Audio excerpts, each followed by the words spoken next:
Hello बच्चों.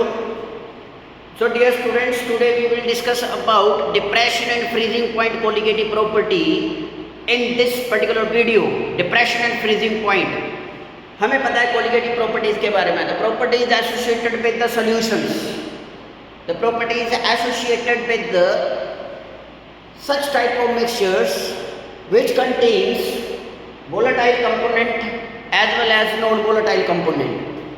Means here we will discuss about binary solutions. The solution containing one solvent and one solute. And these colligative properties basically we studied in case when there is a particular non-volatile solute is present in the given solvent. जैसे कि हमने previous videos में discuss किया ही है, जैसे ही हम लोग एक फॉरेन सब्सटेंस एक प्योर सब्सटेंस में ऐड करते हैं, then it becomes mixture and mixture have different properties then their pure components. Especially physical properties change हो जाती हैं सॉल्यूशन से. फॉर एग्जांपल ये डिप्रेशन एंड फ्रीजिंग पॉइंट. अब एक वीडियो में हम लोगों ने डिस्कस किया था कि किस तरह से जैसे ही हम नॉन वोलेटाइल सॉल्यूट को ऐड करते हैं बॉइलिंग पॉइंट चेंज हो जाता है. वहाँ पे क्यों चेंज हो जाता है? क्योंकि वेपर प्रेशर चेंज हो रहा है. Similarly freezing point of solution also gets changed. Freezing point भी वेरी कर जाता है. क्यों कर जाता है? Again with respect to vapour pressure of the solution. हम लोगों ने डिस्कस किया था कि जो vapour pressure of the solution होता है, vapour pressure of the component होता है, that is responsible for the boiling point or freezing point of the solution of that component. Now colligative properties तो है ही ऐसी property है जो डिपेंड करती है नंबर ऑफ solute particles के ऊपर. that is number amount of solute particle present in the solution. जितने ज़्यादा नंबर ऑफ पार्टिकल्स, जितने ज़्यादा कंसंट्रेशन रहेगी, solute concentration जितनी ज़्यादा रहेगी इन अ गिवन solution, ये प्रॉपर्टीज उतनी ज़्यादा वेरी करती जाती है. Now what is depression and freezing point? जिस तरह से boiling point of solution change हो जाता है, same exactly freezing point of solution also gets changed. Now first of all freezing point होता क्या है? What do you mean by freezing point? Freezing point of a substance is the temperature at which its liquid and the solid phases have the same vapor pressure. एक common चीज आ गई again दोबारा से, कौन सी? Vapor pressure. मतलब ये term भी vapour pressure based है. तो freezing point is not the temperature at which something gets freezed out, but it is directly related to the vapour pressure of the mixture of the component. So freezing point of a substance is the temperature at which its liquid and the solid phases have the same phase, same vapor pressure. Solid और liquid phase का vapour pressure जब equilibrium में आ जाता है, जिस temperature पे दोनों equilibrium में लाई करते हैं, किसके? Solid phase vapour pressure and liquid phase vapour pressure when comes in equilibrium have same magnitude, that particular temperature is called freezing point of the solution और freezing point of that component. Freezing point of solution exactly is always lower than that of pure solvent. For example, आप practically इस चीज को कर सकते हो. दो bowl लीजिए, ठीक है? दो बाउल्स लेने हैं, कटोरे type. Equal amount of water दोनों में ऐड करिए और एक बाउल में आप लोगों ने सिर्फ पानी लेकर उसको फ्रीजर में रख देना, उसमें कोई चीज़ ऐड नहीं करनी है. दूसरे बाउल में आपने वाटर में सॉल्ट ऐड कर देना है, NaCl वगैरह ऐड कर दीजिए, सॉल्ट ऐड कर दीजिए, शुगर ऐड कर दीजिए, कुछ भी, एनीथिंग. आप नोटिस करोगे एट 1 आवर और हाफ एन आवर लेटर जब आप ऑब्जर्व करोगे दोबारा कंडीशंस को, तो आप देखोगे कि जिस बाउल में आपने सॉल्यूशन लिया था, solute and that is NaCl वगैरह ऐड किया था, उसकी फ्रीजिंग लेसर रेट पे हो रही होगी और जो आपका प्योर वाटर था जिसमें कुछ नहीं ऐड नहीं हुई थी वो लेसर टाइम में फ्रीज कर गया हो। इसके पीछे का बेसिक कॉज यही है, जो फ्रीजिंग पॉइंट है, जैसे ही आप नॉन वोलेटाइल सोल्यूट या सोल्यूट ऐड करते हो कोई भी, तो उसका फ्रीजिंग पॉइंट डिक्रीज कर जाता है क्योंकि वेपर प्रेशर चेंज हो जाता है, वेपर प्रेशर वेरिएशन आ जाती है वहाँ। इसी चीज़ को हम लोग ग्राफिकली स्टडी कर सकते हैं। यहाँ पे देखिए आप, this is the graph, the curve which shows the variation of temperature versus vapour pressure. जैसे हमने एलिवेशन इन बॉइलिंग पॉइंट में डिस्कस किया था, यहाँ पे हम फ्रीजिंग पॉइंट की बात कर रहे हैं, तो ध्यान से ऑब्जर्व करना है थोड़ा सा। देखिए यहाँ पे ये आपकी वेपर प्रेशर कर्व है, दिस कर्व टेम्परेचर कर्व है।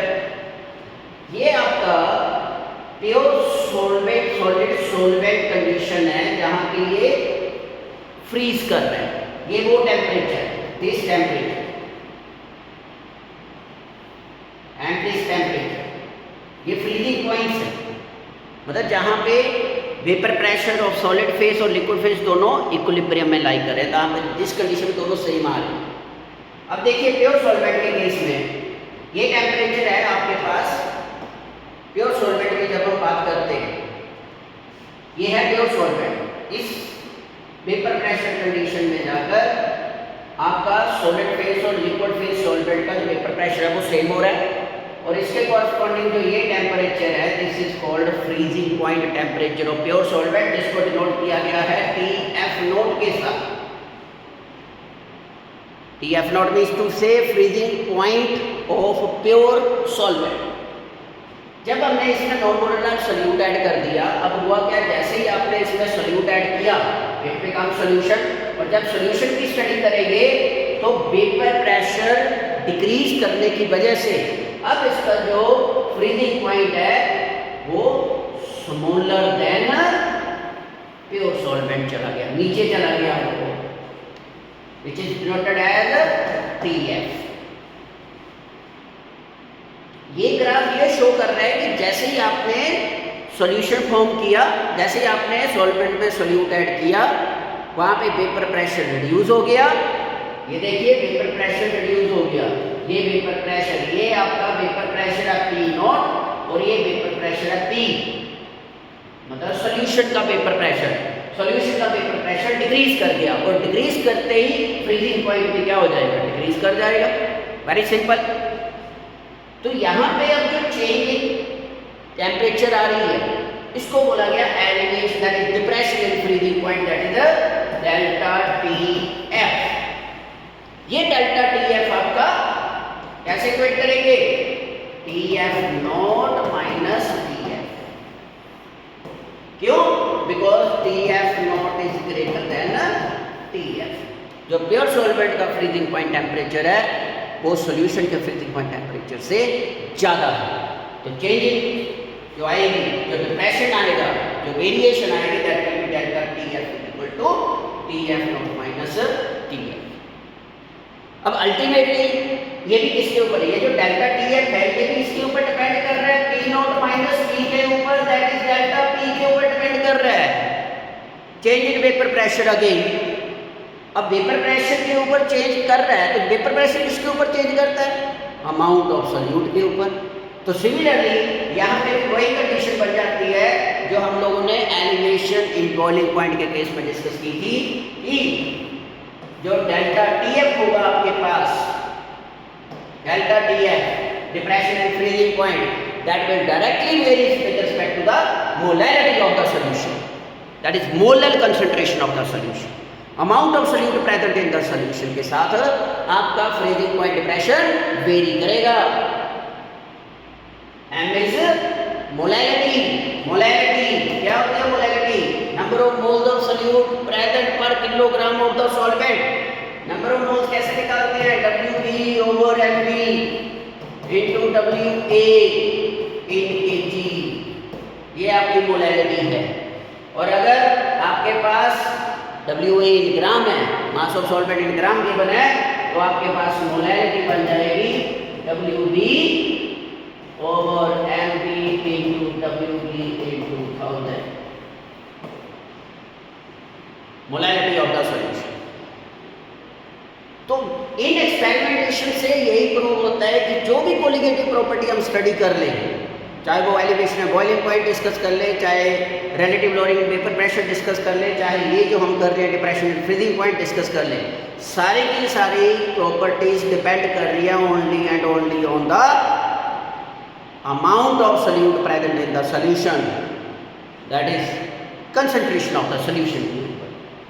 सो यहाँ से आपके पास आ जाएगा delta T F is equal to K F, उधर था के बी जिसको आपने वीडियोस्कोपिक कांस्टेंट बोला था, एलिवेशन कांस्टेंट, यहाँ पे ये के एफ है, freezing point constant, constant of proportionality, and this is called cryoscopic constant बोले थे, this is called cryoscopic constant और सिंपली मोलर डिप्रेशन कांस्टेंट। इन कांस्टेंट्स के बारे में मैंने एक अलग से वीडियो बनानी है, वो आप लोगों के साथ शेयर कर दी जाएगी, एबिलियोस्कोपिक कांस्टेंट के ऊपर भी और ये depression and freezing point constant के ऊपर भी, that is molar depression constant के ऊपर। ओके, तो इनके बारे में हम डिस्कशंस करेंगे उस वीडियो। तो ये है आपके पास, इसके यूनिट्स होते हैं केल्विन, किलोग्राम पर मोल, और यूनिट्स भी फॉर्मूले से इजीली ड्राइव हो जाते हैं। जब आप फॉर्मूले से यहाँ से के एफ की वैल्यू निकालोगे तो यही यूनिट्स आ जाएंगे, डेल्टा टी एफ मतलब चेंज इन फ्रीजिंग पॉइंट इसमें केल्विन में आ जाएगा, मास ऑफ सॉल्वेंट किलोग्राम में है, नंबर ऑफ मोल्स पर मोल आ जाएंगे। अरे यार सिंपल सी बात है, कौन सी, m इज इक्वल टू, ये आपके पास यहाँ से के एफ इज इक्वल टू क्या बन जाएगा, delta T F over m। तो क्या यूनिट्स बन गए, डेल्टा टी एफ के यूनिट्स क्या होते हैं, freezing point that is temperature के यूनिट्स केल्विन, और मोलैलिटी के यूनिट्स क्या होते हैं, मोल पर केजी, तो मोल पर केजी ऊपर जाके क्या बन जाएंगे, पर केजी बन जाएगा किलोग्राम, और मोल बन जाएगा पर मोल। इस तरह से यूनिट्स आते हैं। Units are very very important. Numerical problem जब भी आपको एग्जाम में आएगी वहाँ पे यूनिट्स जरूर लिखने हैं, हाफ मार्क डिडक्ट हो जाता है नहीं तो बोर्ड एग्जामिनेशन में। Is that clear? Units are very very important, और यूनिट्स को क्रैम करने की जरूरत नहीं है, रट्टा मारने की जरूरत नहीं है। जो आपने डेरिवेशन की होगी फार्मूले की, डायमेंशंस आप लोगों ने पढ़ी हुई हैं, डायमेंशन एनालिसिस, ठीक है, तो जो आपके पास फार्मूला होता है वहीं से किसी के भी यूनिट आप आइडेंटिफाई कर सकते हो by using base units, fundamental units. Okay, so this is the case, ये आपके पास डेरिवेशन बन जाती है, delta T F equal to K F M, और इसी डेरिवेशन का यूज करके हम nature of solute find out कर सकते हैं, that is molar mass of solute find out कर सकते हैं by depression and freezing point colligative property. Simply molarity की वैल्यू सब्स्टिट्यूट करिए, you will get the result. तो ये मोलैरिटी है, आपने डेल्टा टी एफ में पुट कर दी, यहां से आपके पास ये आ जाएगा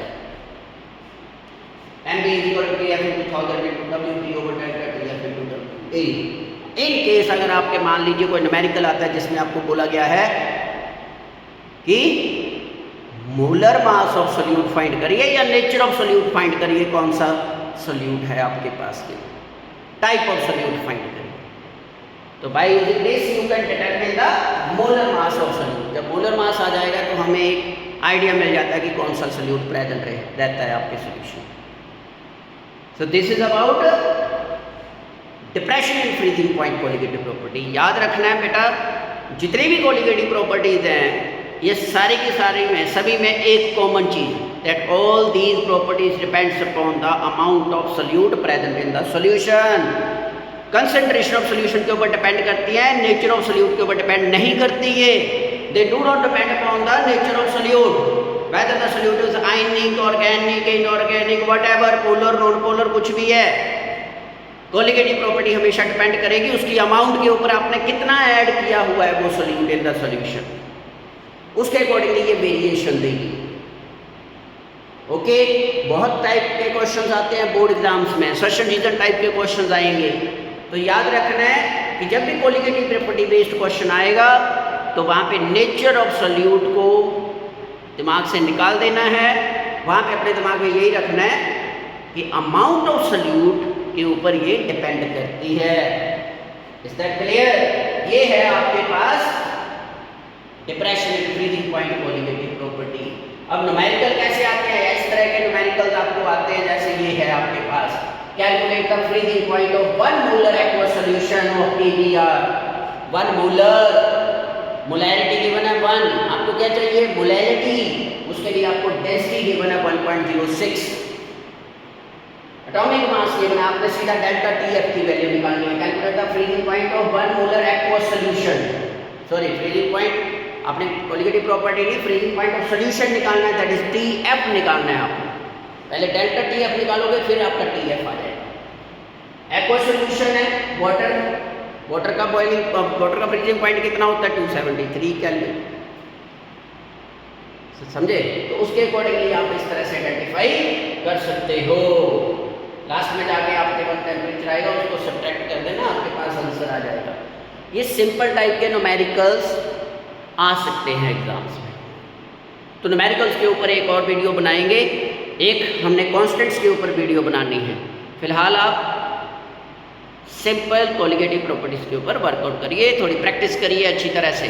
जितने ज़्यादा न्यूमेरिकल्स की प्रैक्टिस करोगे उतना ही ज़्यादा आप लोगों के लिए बेनिफिशियल रहेगा, क्योंकि फिजिकल केमिस्ट्री के 3 चैप्टर हैं, solutions, electrochemistry and chemical kinetics.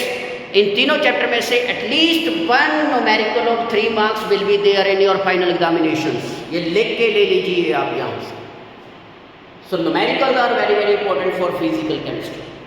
Okay, so practice hard, do practice, more and more written practice, ठीक है?